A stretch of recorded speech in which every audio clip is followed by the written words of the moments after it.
जय श्री कृष्ण। आइए सुनते हैं श्रीमद् भगवद गीता के 5वें अध्याय के महात्म्य से। श्री भगवान कहते हैं, देवी, अब सब लोगों द्वारा सम्मानित 5वें अध्याय का महात्म्य संक्षेप से बतलाता हूँ। सावधान होकर सुनो। मद्र देश में एक नगर है। उसमें पिंगल नामक एक ब्राह्मण रहता था। वह वेद पाठी ब्राह्मणों के विख्यात वंश में, जो सर्वथा निष्कलंक था, वहां उत्पन्न हुआ था। किंतु अपने कुल के लिए उचित वेद शास्त्रों के स्वाध्याय को छोड़कर ढोल आदि बजाते हुए उसने नाच गाने में मन लगाया। गीत, नृत्य और बाजा बजाने की कला में परिश्रम करके पिंगल ने बड़ी प्रसिद्धि प्राप्त कर ली और उसी से उसका राजभवन में भी प्रवेश हो गया। अब वह राजा के साथ रहने लगा और पराई स्त्रियों को बुला बुलाकर उनका उपभोग करने लगा। स्त्रियों के सिवा और कहीं भी उसका मन नहीं लगता था। धीरे धीरे अभिमान बढ़ जाने से वह एकांत में राजा से दूसरों के दोष बतलाने लगा। पिंगल की एक स्त्री थी जिसका नाम था अरुणा। वह नीच कुल में उत्पन्न हुई थी और कामी पुरुषों के साथ विहार करने की इच्छा से सदा उन्हीं की खोज में घूमा करती थी। उसने पति को अपने मार्ग का कंटक समझकर एक दिन आधी रात में घर के भीतर ही उसका सिर काटकर मार डाला और उसकी लाश को जमीन में गाड़ दिया। इस प्रकार प्राणों से वियुक्त होने पर वह यमलोक में पहुंचा और भीषण नरकों का उपभोग करके निर्जन वन में गिद्ध हुआ। अरुणा भी बगंदे रोग से अपने सुंदर शरीर को त्याग कर घोर नरक भोगने के पश्चात उसी वन में शुकी हुई। एक दिन वह दाना चुगने की इच्छा से इधर उधर फुदक रही थी। इतने में ही उस गिद्ध ने पूर्व जन्म के बैर का स्मरण करके उसे अपने तीखे नखों से फाड़ डाला। शुकी घायल होकर पानी से भरी हुई मनुष्य की खोपड़ी में गिरी। गिद्ध पुनः उसकी ओर झपटा। इतने में ही जाल फैलाने वाले बहेलियों ने उसे भी बाणों का निशाना बनाया। उसकी पूर्व जन्म की पत्नी शुकी उस खोपड़ी के जल में डूबकर प्राण त्याग चुकी थी। फिर वे क्रूर पक्षी भी उसी में गिरकर डूब गया। तब यमराज के दूत उन दोनों को यमराज के लोक में ले गए। वहां अपने पूर्वकृत पाप कर्म को याद करके दोनों ही भयभीत हो रहे थे। तदंतर यमराज ने जब उनके घृणित कर्मों पर दृष्टिपात किया, तब उन्हें मालूम हुआ कि मृत्यु के समय अकस्मात खोपड़ी के जल में स्नान करने से इन दोनों का पाप नष्ट हो चुका है। तब उन्होंने उन दोनों को मनोवांछित लोक में जाने की आज्ञा दी। यह सुनकर अपने पाप को याद करते हुए वे दोनों बड़े विस्मय में पड़े और पास जाकर धर्मराज के चरणों में प्रणाम करके पूछने लगे, भगवान, हम दोनों ने पूर्व जन्म में अत्यंत घृणित पाप का संचय किया है। फिर हमें मनोवांछित लोकों में भेजने का क्या कारण है, बताइए। तब यमराज ने कहा, गंगा के किनारे वट नामक एक उत्तम ब्रह्मज्ञानी रहते थे। वे एकांत सेवी, ममता रहित, शांत, विरक्त और किसी से भी द्वेष न रखने वाले थे। प्रतिदिन गीता के 5वें अध्याय का जप करना उनका सदा का नियम था। 5वें अध्याय को श्रवण कर लेने पर महापापी पुरुष भी सनातन ब्रह्मा का ज्ञान प्राप्त कर लेता है। उसी पुण्य के प्रभाव से शुचित होकर उन्होंने अपने शरीर का परित्याग किया था। गीता के पाठ से जिनका शरीर निर्मल हो गया था, जो आत्मज्ञान प्राप्त कर चुके थे, उन्हीं महात्मा की खोपड़ी का जल पाकर तुम दोनों पवित्र हो गए हो। अतः अब तुम दोनों मनोवांछित लोगों को जाओ, क्योंकि गीता के 5वें अध्याय के महात्म्य से तुम दोनों शुद्ध हो गए हो। श्री भगवान कहते हैं, सबके प्रति सम्मान भाव रखने वाले धर्मराज के द्वारा इस प्रकार समझाए जाने पर वे दोनों बहुत प्रसन्न हुए और विमान पर बैठकर वैकुंठ धाम को चले गए। अब 5वां अध्याय शुरू करते हैं। उसके उपरांत अर्जुन ने पूछा, हे कृष्ण, आप कर्मों के सन्यासी की ओर फिर निष्काम कर्म योग की प्रशंसा करते हैं, इसलिए इन दोनों में एक जो निश्चय किया हुआ कल्याणकारक होवे, उसको मेरे लिए कहिए। इस प्रकार अर्जुन के पूछने पर श्री कृष्ण बोले, हे अर्जुन, कर्मों का संन्यास अर्थात मन, इंद्रियों और शरीर द्वारा होने वाले संपूर्ण कर्मों में कर्तापन का त्याग और निष्काम कर्म योग अर्थात समत्व बुद्धि से भगवत अर्थ कर्मों का करना, ये दोनों ही परम कल्याण के करने वाले हैं। परंतु उन दोनों में भी कर्मों के संन्यास से निष्काम कर्म योग साधन में सुगम होने से श्रेष्ठ है। इसलिए हे अर्जुन, जो पुरुष न किसी से द्वेष करता है और न किसी की आकांक्षा करता है, वह निष्काम कर्म योगी सदा सन्यासी ही समझने योग्य है। क्योंकि राग द्वेष आदि द्वंद्वों से रहित हुआ पुरुष सुख पूर्वक संसार रूप बंधन से मुक्त हो जाता है। हे अर्जुन, ऊपर कहे हुए संन्यास और निष्काम कर्म योग को मूर्ख लोग अलग अलग फल वाला कहते हैं, ना कि पंडित जन, क्योंकि दोनों में से एक में भी अच्छी प्रकार स्थित हुआ पुरुष दोनों के फल रूप परमात्मा को प्राप्त होता है। ज्ञान योगियों द्वारा जो परम धाम प्राप्त किया जाता है, निष्काम कर्म योगियों द्वारा भी वही प्राप्त किया जाता है। इसलिए जो पुरुष ज्ञान योग और निष्काम कर्म योग को फल रूप से एक सा देखता है, वह ही यथार्थ देखता है।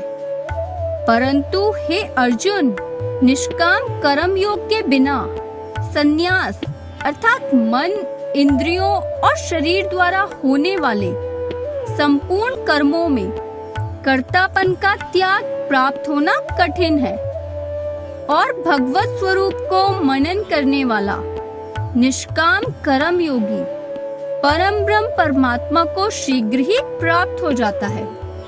वश में किया हुआ है शरीर जिसका, ऐसा जितेंद्रिय और विशुद्ध अंतःकरण वाला एवं संपूर्ण प्राणियों के आत्मरूप परमात्मा में एक ही भाव हुआ निष्काम कर्म योगी कर्म करता हुआ भी लिपायमान नहीं होता।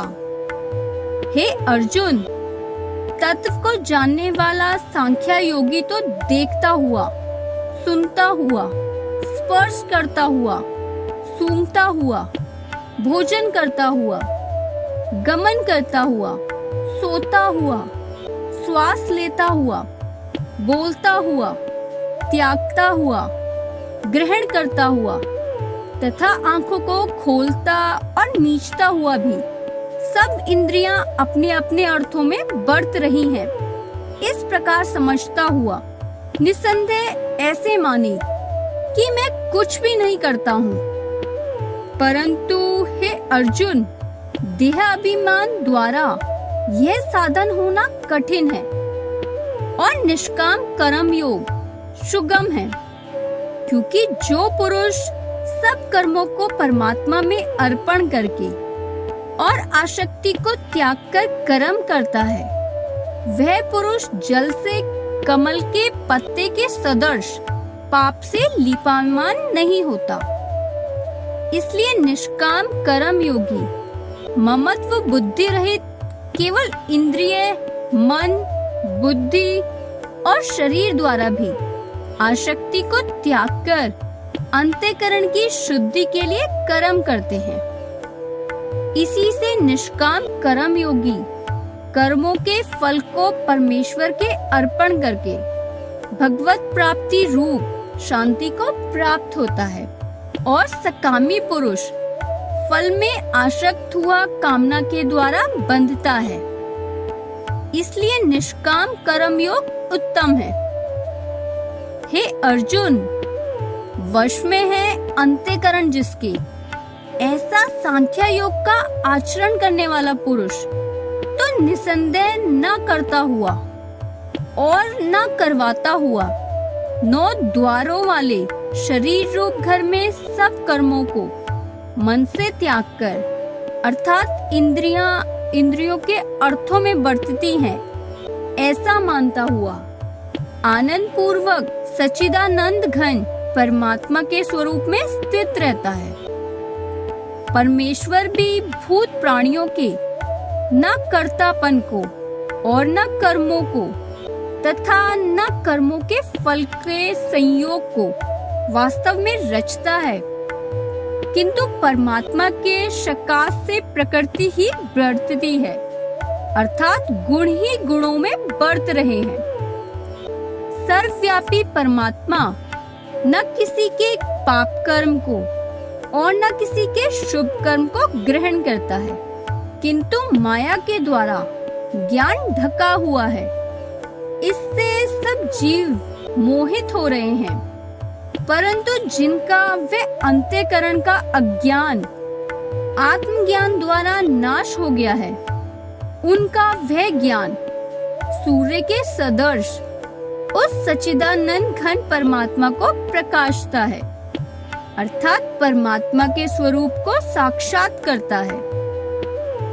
हे अर्जुन, तद्रूप है बुद्धि जिनकी तथा तद्रूप है मन जिनका, और उस सच्चिदानंद घन परमात्मा में ही है निरंतर एक ही भाव से स्थिति जिनकी, ऐसे तत्परायण पुरुष ज्ञान के द्वारा पाप रहित हुए अपुनरावृत्ति को अर्थात परम गति को प्राप्त होते हैं। ऐसे वे ज्ञानी जन विद्या और विनय युक्त ब्राह्मणों में तथा गौ, हाथी, कुत्ते और चांडाल में भी समभाव से देखने वाले ही होते हैं। इसलिए जिनका मन समत्व भाव में स्थित है, उनके द्वारा इस जीवित अवस्था में ही संपूर्ण संसार जीत लिया गया, अर्थात वे जीते हुए ही संसार से मुक्त है, क्योंकि सच्चिदानंद घन परमात्मा निर्दोष और सम है। इससे वे सच्चिदानंद घन परमात्मा में ही स्थित है।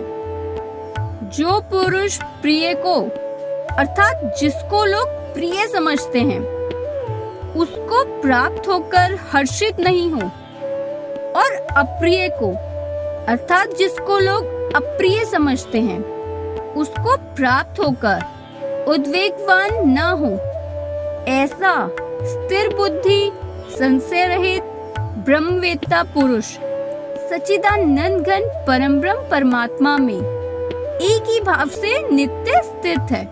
बाहर के विषयों में अर्थात सांसारिक भोगों में आसक्ति रहित अंतःकरण वाला पुरुष अंतःकरण में जो भगवत ध्यान जनित आनंद है उसको प्राप्त होता है, और वे पुरुष सच्चिदानंद घन परम ब्रह्म परमात्मा रूप योग में एक ही भाव से स्थित हुआ अक्षय आनंद को अनुभव करता है।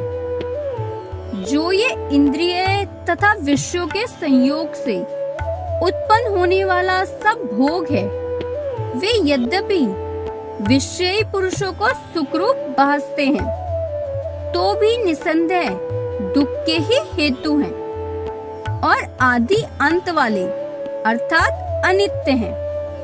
इसलिए हे अर्जुन, बुद्धिमान विवेकी पुरुष उनमें नहीं रमता। जो मनुष्य शरीर के नाश होने से पहले ही काम और क्रोध से उत्पन्न हुए वेग को सहन करने में समर्थ है, अर्थात काम क्रोध को जिसने सदा के लिए जीत लिया है, वह मनुष्य इस लोक में योगी है और वही सुखी है। जो पुरुष निश्चय करके अंतरात्मा में ही सुख वाला है और आत्मा में ही आराम वाला है तथा जो आत्मा में ही ज्ञान वाला है, ऐसा वे सच्चिदानंद घन परम ब्रह्म परमात्मा के साथ एक ही भाव हुआ सांख्य योगी शांत ब्रह्म को प्राप्त होता है। नाश हो गए हैं सब पाप जिनके, तथा ज्ञान करके निर्वित हो गया है संशय जिनका, और संपूर्ण भूत प्राणियों के हित में है रति जिनकी। एकाग्र हुआ है भगवान के ध्यान में चित्त जिनका, ऐसे ब्रह्मवेता पुरुष शांत परम ब्रह्म को प्राप्त होते हैं। काम क्रोध से रहित जीते हुए चित्त वाले परम ब्रह्म परमात्मा का साक्षात्कार किए हुए ज्ञानी पुरुषों के लिए सब ओर से शांत परम ब्रह्म परमात्मा ही प्राप्त है। हे अर्जुन, बाहर के विषय भोगों को न चिंतन करता हुआ बाहर ही त्याग कर और नेत्रों की दृष्टि को भ्रिकुटी के बीच में स्थित करके तथा नासिका में विचरने वाले प्राण और अपान वायु को शम करके जीती हुई है इंद्रियां, मन और बुद्धि जिसकी, ऐसा जो मोक्ष परायण मुनि इच्छा, भय और क्रोध से रहित है, वह सदा मुक्त ही है। और हे अर्जुन, मेरा भक्त मेरे को यज्ञ और तपों को भोगने वाला और संपूर्ण लोकों को ईश्वरों का भी ईश्वर तथा संपूर्ण भूत प्राणियों को सुहृद अर्थात स्वार्थ रहित प्रेमी, ऐसा तत्व से जानकर शांति को प्राप्त होता है। और सच्चिदानंद घन परिपूर्ण शांत ब्रह्म के सिवा उसकी दृष्टि में और कुछ भी नहीं रहता, केवल वासुदेव ही वासुदेव रह जाते हैं। आज का अध्याय यही संपूर्ण। आगे की गीता के अध्यायों को देखने के लिए चैनल को लाइक करें, शेयर करें और सब्सक्राइब करें। जय श्री कृष्ण।